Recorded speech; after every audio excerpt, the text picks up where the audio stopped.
Hello everyone. So I am back with one another video. So my name is Ananya Saxena. As you all know, आज मैं आप लोगों के लिए लेके आई हूँ क्लास 12th बायोलॉजी का syllabus okay for 2023 and 24 session. So देख लेते हैं कि कौन सी यूनिट कितने मार्क्स कवर कर रही है एंड कौन कौन से टॉपिक्स हैं जो कि आपको 2023-24 बोर्ड्स के लिए पढ़ने हैं. सो आइए देखते हैं. सो फर्स्ट यूनिट वाइज मार्क्स देख लेते हैं.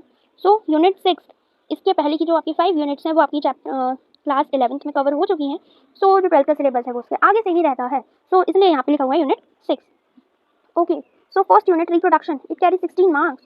Then 7th unit genetics and evolution, most important unit. Okay, it carries 20 marks. Then biology and human welfare, 8th unit, carries 12 marks. Biotechnology and its application carries 12 marks. Okay, then ecology and environment also carries 10 marks. Okay, so total आएगा आपका 70 marks. Okay, then first reproduction unit, इसमें क्या क्या है? So chapter 2. Okay, अब इस unit में आपके आएंगे 3 चैप्टर्स जो कि हैं human reproduction, sexual reproduction in flowering plants and reproductive health. Okay, so chapter 2 में जो है चैप्टर 1 आपका एज यूजुअल डिलीटेड है पिछले साल की तरह. तो यहाँ पे क्या क्या है? तो फ्लावर का स्ट्रक्चर देखना है हमें, development of male and female gametophytes, pollination types देखनी है, एजेंसी देखनी है, examples, outbreeding devices, pollen pistil interaction, double fertilization, post fertilization events, development of endosperm and embryo, development of seed, formation of fruit, special modes, apomixis, parthenocarpy, polyembryony, then significance of dispersal and fruit formation. Okay, so ये कुछ topics हैं जो कि आपकी रहेंगी unit first के chapter number 2 में. Okay, now next हम देखेंगे. तो नेक्स्ट है आपका चैप्टर नंबर 3 जिसमें आपके क्या क्या हैं देख लेते हैं. Mail and female reproductive systems, microscopic anatomy of testis and ovary, gametogenesis, spermatogenesis, okay, then oogenesis, mesocycle, fertilization, embryo development up to blastocyst formation, implantation, pregnancy and placental formation, elementary idea, okay, parturition, elementary idea cells, okay, lactation is kabhi elementary idea. Okay, then fourth chapter that is reproductive health. इसमें क्या क्या है? So need for reproductive health, okay, and prevention of sexually transmitted diseases, that is STDs, birth control needs and methods, contraception and medical termination of pregnancy, MTP, amniocentesis, infertility and assisted reproductive technology, that is IVF, ZIFT and GIFT, elementary idea. ठीक है, for general awareness, ज़्यादा कुछ deep में नहीं पढ़ना है, सिर्फ एक बहुत छोटा सा आइडिया लेना है इसको. ओके, देन यहाँ पे जो है हमारी फर्स्ट यूनिट खत्म हो जाएगी 3 चैप्टर्स के अंदर अंदर. ओके, देन आएगी आपकी नेक्स्ट यूनिट एंड मोस्ट खतरनाक यूनिट, जेनेटिक्स एंड एवोल्यूशन. ठीक है, मोस्ट खतरनाक भी है ये बट मोस्ट इंपॉर्टेंट भी है अगर किसी को अच्छे से समझ में आ जाए तो. Since it carries 20 marks. Okay, so it becomes more important to learn. So कुछ में आता है आपको चैप्टर 5, चैप्टर 6 एंड चैप्टर 7 क्योंकि है एवोल्यूशन. सो चैप्टर 5 देख लेते हैं हम. सबसे पहले कहाँ गया? ये है. ओके, तो सबसे पहले यहाँ पे चैप्टर 5 देखते हैं, that is principle of inheritance and variation. Okay, इसमें सबसे पहले रहता है हेरिडिटरी एंड वेरिएशन, जिसके अंदर आएगा आपका Mendelian inheritance. Okay, then deviation from Mendelism, incomplete dominance, codominance, multiple allele and important है जो कि है inheritance of blood groups and pleiotropy. Okay, then elementary idea of polygenic inheritance, chromosomal theory of inheritance, chromosomes and genes, sex determination in human, birds and honeybee, linkage, crossing over, sex-linked inheritance, hemophilia, color blindness, Mendelian disorders in human, thalassemia, chromosomal disorder in human, Down syndrome, Turner's and Klinefelter syndrome. Okay, बस इतना ही जो है आपके chapter 5 में. Then next है आपका chapter number 6 जो कि है मॉलिक्यूलर बेसिस ऑफ इनहेरिटेंस. ये चैप्टर आप पढ़ेंगे तो आपको इंटरेस्ट भी आएगा थोड़ा, ये थोड़ा अच्छा चैप्टर है. ओके, सेंट्रल डोगमा वगैरह ये सब जो न्यूक्लियोसोम का स्ट्रक्चर है वो सब थोड़ा बहुत इंटरेस्टिंग है. ओके, और इसमें मोस्ट इंपॉर्टेंट जो आपके एक्सपेरिमेंट्स दिए हुए हैं वो इंपॉर्टेंट भी हैं एंड बहुत इजी भी है समझने में, तो ये चैप्टर थोड़ा इंटरेस्टिंग रहता है. Okay, then search for genetic material, then DNA as a genetic material, इसका भी एक्सपेरिमेंट है. Structure of DNA and RNA. Okay, DNA packaging, nucleosome आ जाता है इसके अंदर. Then DNA replication, central dogma, transcription, genetic code, translation, gene expressing and regulation, lac operon. Okay, genome, then human and rice genome projects. Okay, then DNA fingerprinting. Okay, बस इतना ही है इसमें. then next है आपका evolution. इसमें क्या क्या देख लेते हैं?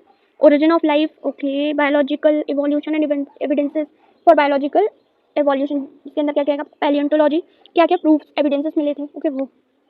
then comparative anatomy, embryology and molecular evidences. ये सब आपके इसके अंदर आएगा. Okay, then Darwin's contribution, modern synthetic theory of evolution, mechanism of evolution, variation. Okay, इसके अंदर आपका आएगा mutation and recombination. and then natural selection with examples, types of natural selection. Okay, gene flow, genetic drift, Hardy-Weinberg principle. Okay, then adaptive radiation and human evolution. Okay, इसके examples हमेशा याद रखिएगा, ये most important question है for boards के लिए. The next unit है आपकी जो की आ जाती है 8th unit biology and human welfare. अब इसमें आपके चैप्टर 8 है, ओके। चैप्टर 9 स्ट्रैटेजी वाला वो जो है कैंसिल हो गया है, पिछली बार भी हुआ था, इस बार भी हो गया है। सो चैप्टर 8 एंड चैप्टर 10 जो है आपके इस यूनिट में आ जाते हैं, that is human health and diseases, okay, and microbes in human welfare, okay. So जो है ह्यूमन हेल्थ एंड डिसीजेस में देख लेते हैं क्या क्या है topics. So pathogens, parasites causing human diseases, malaria, dengue and chikungunya, filariasis, okay, then ascariasis, typhoid, pneumonia, then common cold, amoebiasis, ringworm and the control, okay, basic concept of immunology, okay, vaccines, cancer, HIV, AIDS, adolescence, drugs and alcohol abuse, okay। ये drugs वाला जो है इसमें से तो 1 से 2 question तो जरूर आते ही आते हैं, मोस्ट इंपॉर्टेंट टॉपिक। सो इतना ही है। देन चैप्टर 10 देख लेते हैं, माइक्रोब्स एंड ह्यूमन वेलफेयर। इसमें microbes in food processing, industrial production, the sewage treatment, energy generation and microbes as bio control agents, antibiotics production and judicious use, okay. Then आपकी unit 9 आ चुकी है जो कि है biotechnology and its application. So biotechnology में आपकी 2 unit आ जाती हैं, जो कि फर्स्ट यूनिट आपकी है चैप्टर 11, फर्स्ट चैप्टर जो है आपका वो है चैप्टर 11 एंड सेकंड जो है वो चैप्टर 12, दोनों ही बायोटेक के होते हैं। सो इस बार तो इसमें बहुत कम है, जेनेटिक इंजीनियरिंग सिर्फ है इसमें, रिकॉम्बिनेंट डीएनए टेक्नोलॉजी, ओके। सो इतना ही आपके चैप्टर 11 में दिया हुआ है इस बार। सो चैप्टर 12 देख लेते हैं, ये बहुत ईजी चैप्टर है एंड ये भी अच्छा खासा वेटेज आपके जो है कवर करते हैं दोनों मार्क्स, 12 मार्क्स का, ओके। सो चैप्टर 12 में क्या क्या है, so application of biotechnology in health and agriculture, human insulin, insulin कैसे बना, फर्स्ट कैसे production made organism, GMOs, BT crops, okay, transgenic animal and biosafety issues, biopiracy and patents, okay. So transgenic animal इसमें जो है आप पढ़ेंगे रोजी गाय के बारे में, जो कि है आपके फर्स्ट ट्रांसजेनिक काऊ बनी थी, ओके। सो नेक्स्ट यूनिट देखते हैं 10th unit ecology and environment. इसमें जो कवर होगा आपका वो है चैप्टर 13, 14 एंड 15, 3 चैप्टर जो है आपके आएंगे। एंड येस एनवायरमेंटल इशूज इस बार भी रिलेटेड है, जो कि आपका चैप्टर नंबर 16 हुआ करता है। सो देख लेते हैं चैप्टर 13, 14 एंड 15 में क्या क्या है।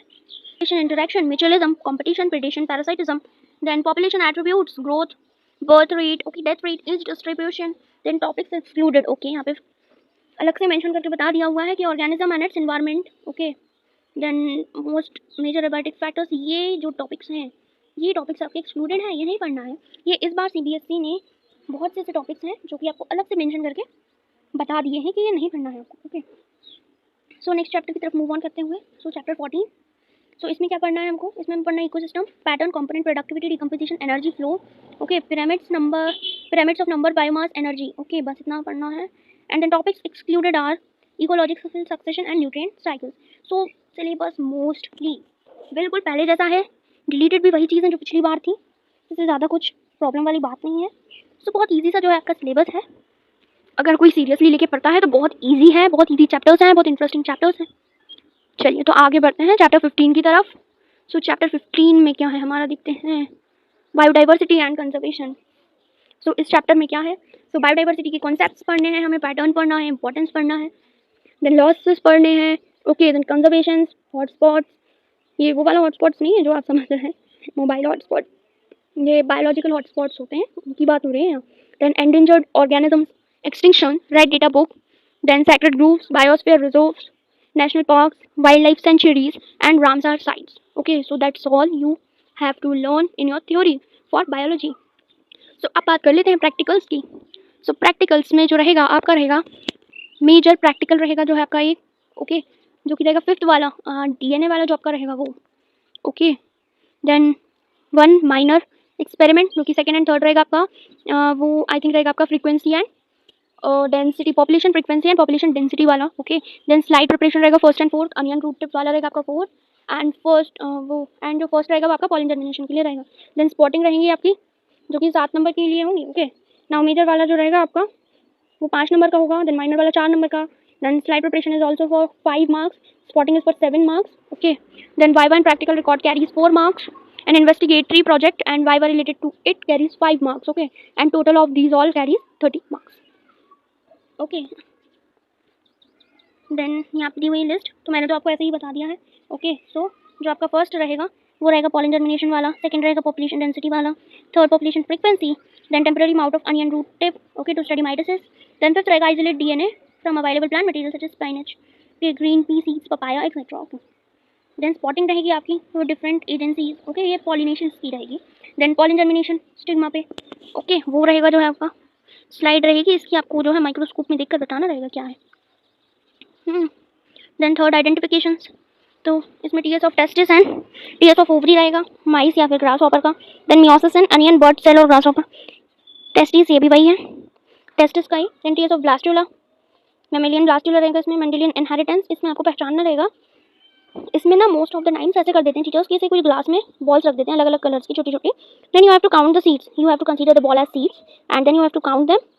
Then in which ratio they come you have to give the answer. Okay, for example 9:3:3:1, okay, like that, और 3:1 कि मेंडेलियन की लॉज है ना, तो तीनों लॉज के तीनों रेशियोज होते हैं, तो उस रेशियो में आपको बताना रहेगा। Then prepared pedigree charts of any one genetic trait such as rolling of tongue. Okay, then pedigree chart बनाना रहेगा आपको इनके लिए, या फिर वो चार्ट दे देंगे आपको तो पहचानना रहेगा। ओके, कलर ब्लाइंडनेस ज़्यादातर दे देते हैं तो ये ज़रा अच्छे से किएगा। And blood groups, okay, then controlled pollination, emasculation, tagging and bagging, okay, ये भी दे देते हैं, ये भी बहुत सिंपल है। देन ये तो सबसे easy, common disease causing organisms. Then ये तो सबसे इजी है, 9th one, common disease causing organism like ascariasis, entamoeba, plasmodium, any fungus causing ringworm through permanent slides, models और वर्चुअल इमेजेस और स्पेसिमेंट्स। ओके, वैसे रख देंगे, जैसे हमने एस्कैरीज रख दी तो आपको बताना रहेगा कि ये क्या डिसीज कॉज करता है एंड उसके क्या क्या कैरेक्टरिस्टिक्स हैं, तो ये सब आप लिख सकते हैं। ओके, जैसे प्लाज्मोडियम, एंटमीबा, जैसे लिख सकते हैं हम क्या डिसीज कॉज होता है। देन 10th है model specimen showing symbolic association in root nodules आता है, ये मॉड्यूल लिखा हुआ है। देन ऑफ लेग्यूमिनस प्लांटों के कस कटा, और इसमें कंफ्यूज हो जाते हैं बच्चे बहुत, तो इसमें कंफ्यूज होने की ना कोई बात नहीं होती है। इसमें लाइकेंस एंड कसकटा का रिलेशनशिप डिफाइन कर दीजिए आप बस, उनके बीच कैसा रिलेशनशिप होता है। कसकटा, ओके, देन कसकटा क्या क्या कर देता है, वो पूरे मिनरल्स तक कर लेता है ना, तो ये सब आप लिख सकते हैं। कैरेक्टरिस्टिक्स लिखने होते हैं बस, कन्फ्यूजन की कोई बात नहीं होती है। ओके, सो मिनिमम तो 3 माने जाते हैं, लेकिन आप मान के चलिए कि आप 4 तो लिखें ही लिखें, 4 पॉइंट्स लिखें एंड डायग्राम तो है ही नेसेसरी, सो आपको फुल मार्क्स से कोई नहीं रोक सकता। ओके, सो देन आपका रहेगा 11th वाला फ्लैश कार्ड, इसमें आपको homologous and analogous organs. Okay, तो इसमें कुछ कार्ड्स रख देते हैं जो आपको पहचानना रहता है एग्जाम्पल से कि ये होमोलोगस है या एनालोगस है, या फिर वो नाम लिख देंगे तो आपको उसकी कैरेक्टरिस्टिक और एग्जाम्पल देना रहेगा। ओके, नाउ ये विजुअल इम्पेयर्ड जो बच्चे होते हैं उनके लिए होता है।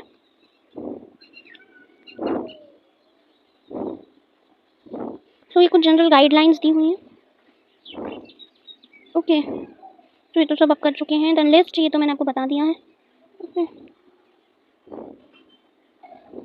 ये जो है आपके ये भी सेक्शन बी के हैं, ये भी कुछ प्रैक्टिकल्स हैं, ये भी आपको जो है आपकी प्रैक्टिकल नोटबुक्स में तो लिखने ही रहते हैं, ये वही सब हैं जो मैंने आपको भी बताए हैं। जो आप प्रैक्टिकल में एक्सपेरिमेंट्स करेंगे, जो आप परफॉर्म करेंगे, वही सब आपको लिखना भी होगा, तो ये सब वही है। ओके, सो नेक्स्ट देख लेते हैं प्रिस्क्राइब बुक्स। तो एनसीईआरटी तो सब प्रिस्क्राइब करते हैं क्योंकि वो तो मोस्ट इंपॉर्टेंट होती है आपके class 12 and class 10th 11th जो भी देख लें, एनसीईआरटी सबसे इंपॉर्टेंट है।